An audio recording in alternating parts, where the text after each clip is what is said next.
Hello, this is Reverend Don Lewis coming to you from the beautiful metaverse and more specifically from beautiful Danville, Illinois, homeland of the Corellian tradition. And this is Midday with Reverend Don. And as you know, if you follow Midday with Reverend Don, you can type your questions or comments into whatever platform you're watching on, assuming that you're watching live, and they should show up here in my chat room, and we can talk directly. And I often say this is one of my favorite parts of this particular program. And I hope that you're having a wonderful week so far. Today, we're going to talk about the subject of global ritual. Um, as you may recall, on Monday, we talked about Earth Day, which is coming up on the 22nd of April, and the fact that I'll be doing a live public Earth Day ritual on Saturday here in Danville at Earth Spirit Emporium. If you're in the area, it probably will be broadcast. Hello to Antonio in the chat room. It's good to see you, Antonio. And from that, we went into talking about public ritual on Tuesday. And we had a very good discussion about public ritual. And people have asked me to continue that subject. And hello to Janet in the chat room. It's good to see you, Janet. And hello to Christine in the chat room. It's good to see you, Christine. Yesterday we had Chris Copeland on. We talked about some of the things we're doing at Corellian Publishing, and we did a couple of mini readings for people. Today we're talking again about global ritual. And we probably will refer back to some of the aspects of public ritual. Um, Although I will say that global ritual isn't necessarily public ritual, although as a general rule, it is. Um, And in the sense I plan to talk about it, it is. And hello to Renee in the chat room. But there's nothing to say that you could not have a global private ritual, and um, all you need are people around the globe to do it. And generally speaking, however, what we mean by global ritual are public rituals with people around the world all taking part in the same ritual. And this has been going on for a number of years now. And it was preceded, of course, by international ritual. And that goes back a long way, um, well before our modern internet technology. People were doing international rituals through attunement, meaning they would each do their part in their place, linking together astrally. The Fellowship of Isis was known for this, particularly in terms of elevations. And it was not uncommon for an elevation ceremony to have one part taking place at Clonagall Castle in Ireland and another part taking place wherever the candidate happened to be, and sometimes other groups joining as well. And hello to Zane in the chat room. It's good to see you, Zane. Um, and the idea of people linking together over great distances is very empowering to groups. And it's very empowering in its way to the community as well. Um, and it can be done by individual groups or traditions. It can also be done as an open community thing. And why is it important? Well, there are a couple of reasons that it's important. And we were talking the other day about the difference between solitary ritual, group ritual, and public ritual. And one of the points I made was that group ritual tends to amplify the abilities of everyone involved in it. When people come together, they lift each other up in a kind of automatic way. Now, they can also sometimes dampen each other down, but in theory, we lift each other up. And this all depends on how much people understand what they're doing. Um, if people come together in the wrong state of heart, they can actually simply muddy up their energy. But if they come together um, with a clear focus and a clear heart, all of the energies rise. The more people taking part, the stronger the effect you're going to have. Um, when we talk about global ritual, that can become a very strong effect indeed. And global rituals, in the Corellian tradition, we do rather a number of them. Every month, we have our peace prayer ritual that happens on the 15th day of the month. And this takes place all over the planet. People coming together to pray for peace. And by joining their energies, they raise more energy to promote the powers of peace and love than any one of them could do independently. On the 11th of the month, we do a special ritual for the crystal web.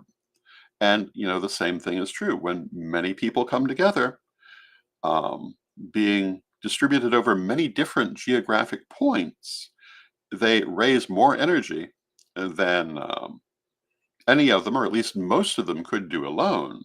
And because of the geographic distribution, um, even before they send it out, it's already more widely distributed. And hello to Steve in the chat room. It's good to see you, Steve. Um, you can, of course, send energy to anywhere from any place. But when you're raising it in many different places at once, the effect is obviously stronger. Now, there are two different types of global ritual. Um, one is where everyone takes part at the same time. And that means that they will be at different times of day in different parts of the world, sometimes very substantially different. For example, our guest yesterday, Chris Copeland, was joining us from the Netherlands. And for us, it was 12 noon Central Time. For her, it was 7 p.m. in the Netherlands.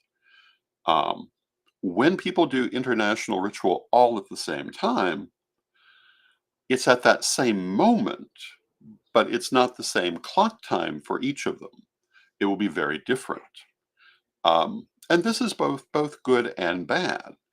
In one way, it focuses all that energy at exactly the same time, but it can be inconvenient for people to do. I spoke earlier about pre-internet rituals by attunement. They were done in this way, and still are today. When you do a ritual by attunement, where you have people in different areas who are attuning to one another astrally, they will generally do it at the same time. It doesn't have to be, but they generally will. Um, although this too can be done in other ways.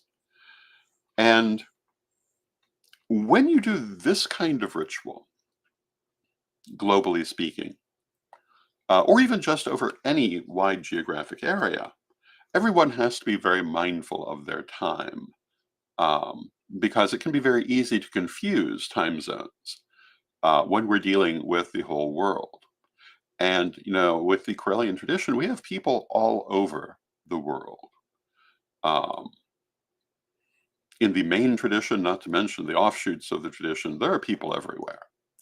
And there have been people in places like Antarctica where there are not necessarily people now because there's not a permanent residency there. But there have been times that there have been people joining even from that sort of region. And lining everyone up to the exact same moment is a bit of an operation. Um, the other kind of ritual done globally is called a rolling thunder ritual. And I believe it's Operon Zell who came up with that term. Um, a rolling thunder ritual operates differently, but still over a vast geographical area. A rolling thunder ritual has everyone doing the ritual at the same time in their time zone. So let's say that the ritual is timed for 4 p.m. Um, that would be true for me at 4 p.m. Central Time. It would be true for someone else at, say, 4 p.m. Eastern Time, even though there's an hour difference. And what this does is the ritual gradually unfolds around the planet, um, moving forward through the different time zones. And this is also a very effective international global ritual format.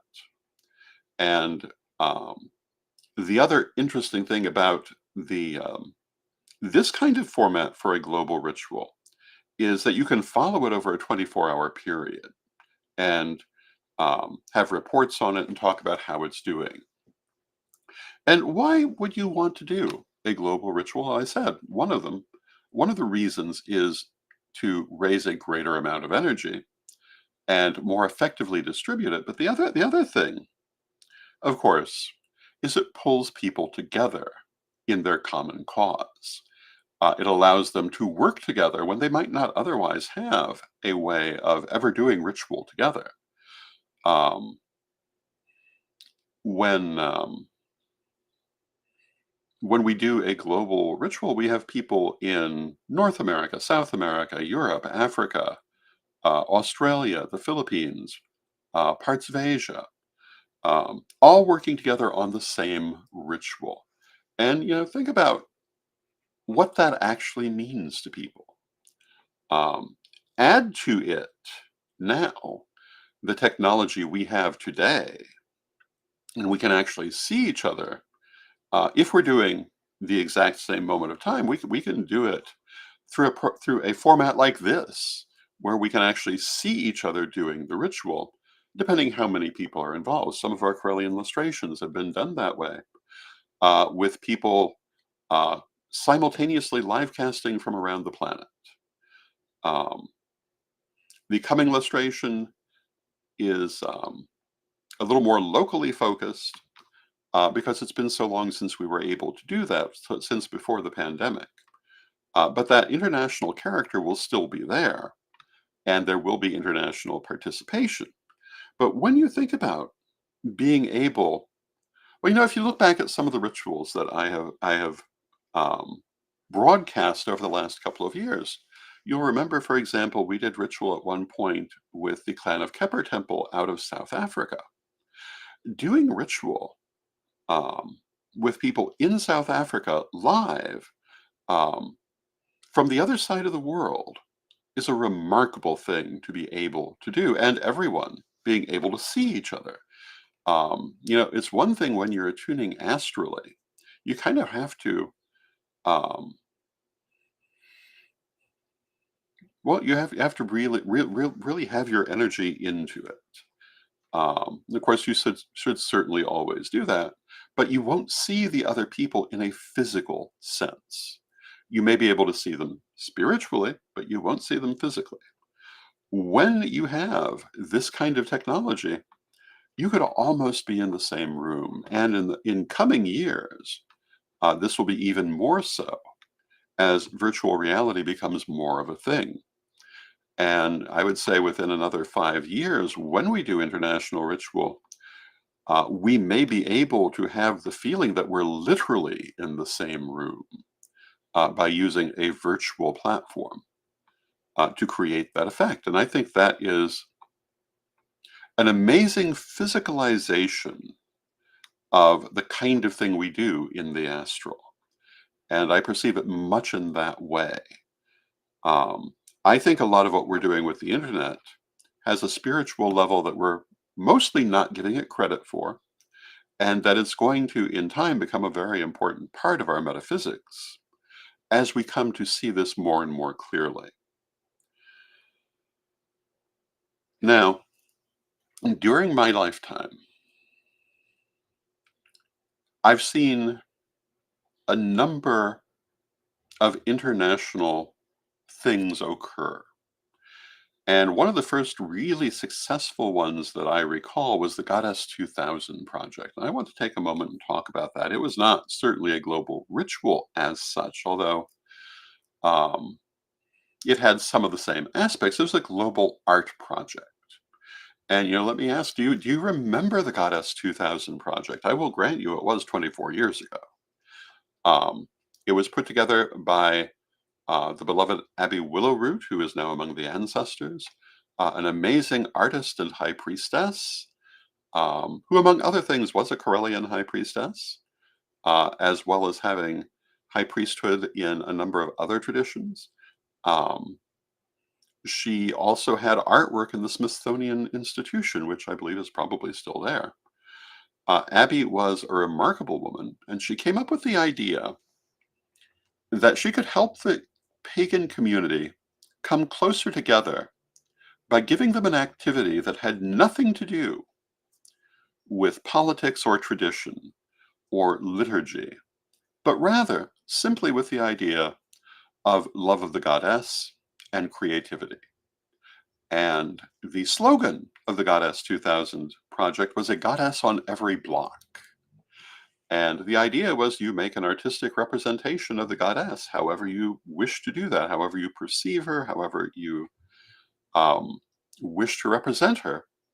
And that's your contribution to this project. And it was very much international.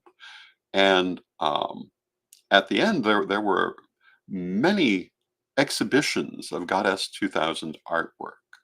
Um, all over the place, beautiful things, and I find it tragic that more people don't remember this. But then that problem of memory in our community is a big thing. We've talked about it before. I'm surprised how many people don't remember the Pentacle Quest, another very large campaign. But I would have to say that the Goddess 2000 project was the first really successful international pagan project that I recall really coming off well and accomplishing its purpose, which was to pull people together in a non-confrontational situation. Because so often, prior to that, when people came together, it became a matter of my tradition is better than your tradition. In the end, there can be only one type of attitude. By putting the emphasis on artwork, on creativity, and simply on goddess, that element was not present in the Goddess 2000 project, and many other things followed this lead and really helped to draw our community together in a way it had not been able to come together previously. Um, and I have always thought that was a huge contribution to our future. Now, when we talk about global ritual, of course, the Goddess 2000 project was not exactly a ritual, but it was a global activity. Global ritual serves some of these same purposes. As I said earlier, a global ritual can be the idea of a ritual within a particular tradition. In our Corellian tradition, we often do global rituals. We are certainly not the only tradition that does that, but there are also occasions when people come together regardless of their tradition to do global ritual. And this, like the Goddess 2000 project, gives us a way to all come together in a positive manner. And hello to the little pagan that could. I love that name. And the little pagan that could says, I've not heard of the rolling thunder idea before, but I actually love the idea of a ritual, sort of following the sun or moon around the globe, as each person does the ritual in their time zone. That's exactly what a rolling thunder ritual is.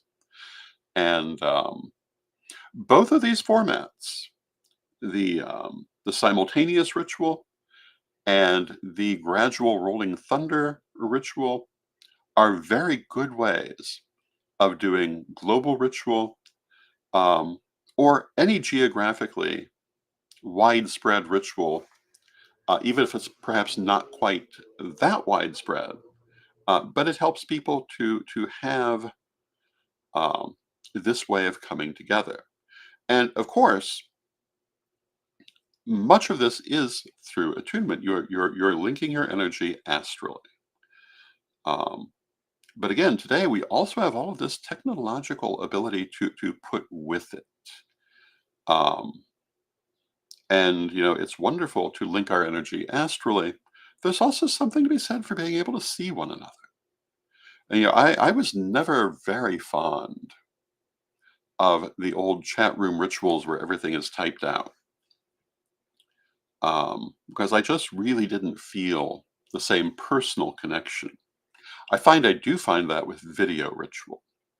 Although I do know that many other people felt that very much through chat room ritual, and it was very good for its time. And I took part in many of them. But I find that using video to connect people for worship and magic over wide areas is one, it's revolutionary, though we don't think of it that way.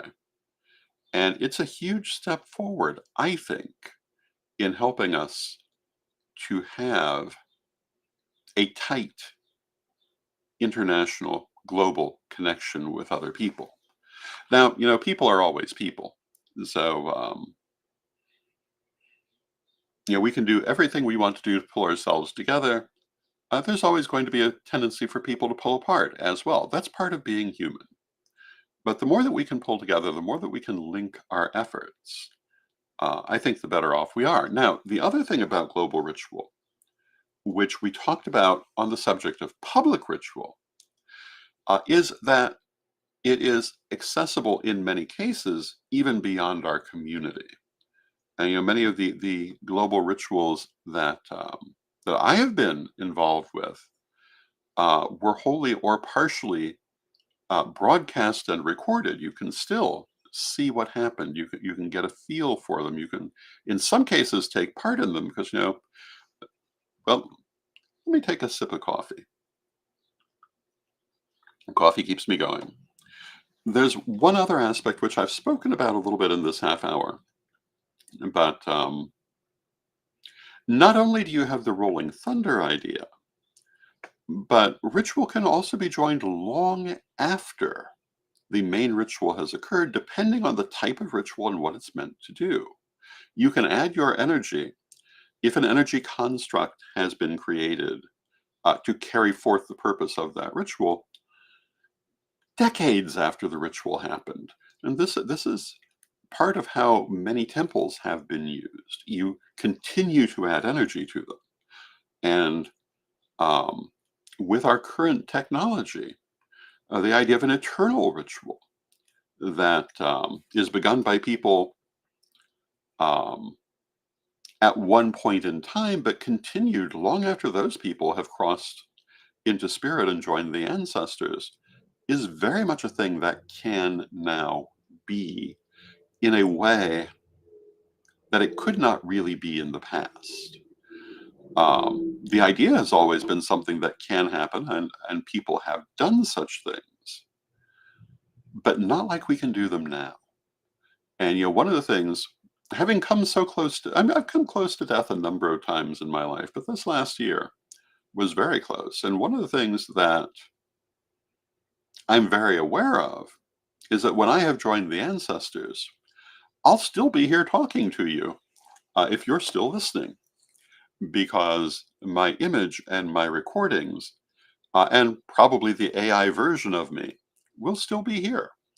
And there is also a theory, which I fully intend to find out about in the fullness of time, um, that we can also use as part of our reincarnational cycle. Um, these visual images we're creating, these computer images we're creating, as a vehicle for our soul. And if you're familiar with the use of statuary in traditional paganism, you know that it has been used this way to link to a particular spirit who is then believed to express itself through the statue. Particularly temple statues, certain ancestral statues have been used that way. This is a far more effective version of that same idea.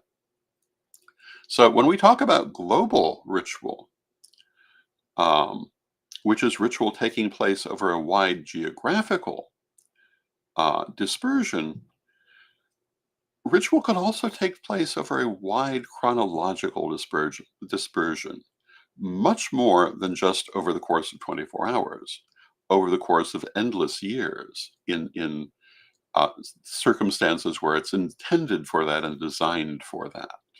And I think that we will see more of that going forward, if only because I'm likely to do it myself. So these are some of the things for us to consider as spiritual people as we look at new technology and as we look at how we do ritual and what we do ritual for and the techniques of our ritual, that while we've always had these possibilities in an astral form, we have them in a far more physical form now. And this is only going to increase as we go forward. And it is ridiculous for us not to be looking at how to adapt this. So, why do we want global ritual? Why would we want long-term chronological ritual? And one of the big reasons is to help to pull us together in a positive way, to help to raise more energy toward the things we're trying to do, and also to help to educate people about who we are and what we do. We were talking about this on Tuesday, but when people can actually see, it's harder for them to be ignorant. Still possible. I will admit to being amazed at the amount of ignorance that is possible that we've seen in recent years, but harder. And one of the things that is very beneficial is when people know someone from a particular minority community, in our case, minority religion. It's a lot harder uh, to then persecute that person when you see what they do. It's much harder to indulge in fantasies about what that is. And this is why this kind of ritual is very important. It, in addition to its metaphysical aspects, it also has that social aspect of helping people to get to know us. I often refer to Pete Pathfinder Davis, who is one of my mentors in life, the founder of the Aquarian Tabernacle Church. And at the time that I met Pete, it was basically I believe right about the same time that they began their Spring Mystery Festival in the mid '80s. Um, and he was telling me it was not that long before that they had moved their headquarters to Index, Washington. And hello to Mary in the chat room. It's good to see you, Mary. And Christine says there's power in numbers. My goodness, that is so. And our community misses that um, realization quite often. There's more power in numbers than almost anything. And Mary says, I wish I could have met him. He sounds like a wonderful soul. He was. He absolutely was, and very wise. Partly because he had had a lot of real world experiences. But the story that he told me about how when they had moved to Index, Washington, was that the way that he introduced himself to the community was not to wait for them to come and meet him. He went out and introduced himself to all of his new neighbors. But he did not go and say, "Hi, I'm I'm Pete Pathfinder, the head of the Wiccan church that just moved in next door." No, he said, "Hi, I'm Pete Pathfinder," or actually, "I'm Pete Davis." And he got to know them as people first, and this helped tremendously as they learned more about him. And I've talked endlessly about how he joined the Washington State Interfaith Council, and that part of why he was so successful there and eventually became president of the council um, was that he made a point to speak their language. He used interfaith techniques, and getting along in the world is something that um, there is an art to. Getting along as a person in a position of respect within a minority religion requires a certain mindset and willingness to meet people where you find them. Because, as with Pete and the neighbors, they're not going to come introduce themselves to you. You must introduce yourself to them, and you must do it in the way that's going to be most effective, and you should think about that. But with that, I see we've come to the end of our half hour. Tomorrow will be our weekly roundup. I also want to take a moment to recommend to you my Patreon at revdonlewis.com. We do a number of interesting things at my Patreon, notably my Monday night chat room. And I hope that you'll consider perhaps supporting me through that if you like the things that I do. Also, if you are interested in getting a reading, you can find that at CorellianPublishing.com. Myself, also Reverend Mary Hawk, Reverend Brian Ellicott, all available through CorellianPublishing.com. And with that, let us close with our prayer, as we always do. And Divine Mother Goddess, Divine Father God, beloved ancestors, we thank you for all that you do for us in our lives, and we ask you to help us to always consider the impressions that we make and to do the best that we can in building the image that we hope for others to understand about us, presenting ourselves as we wish to be perceived, and help us to come together in positive ways and to do the next right thing constantly in our lives. There will always be successes and there will always be failures, but there is always also the next right thing. And help us always to find it. Beloved Mother Goddess, beloved Father God, beloved ancestors, we thank you with great love and thanks, and knowing you are always with us, but from respect, we thank you for your presence, and may you be blessed now and always. And I thank you for your presence, and may you be blessed now and always, and I'll see you tomorrow.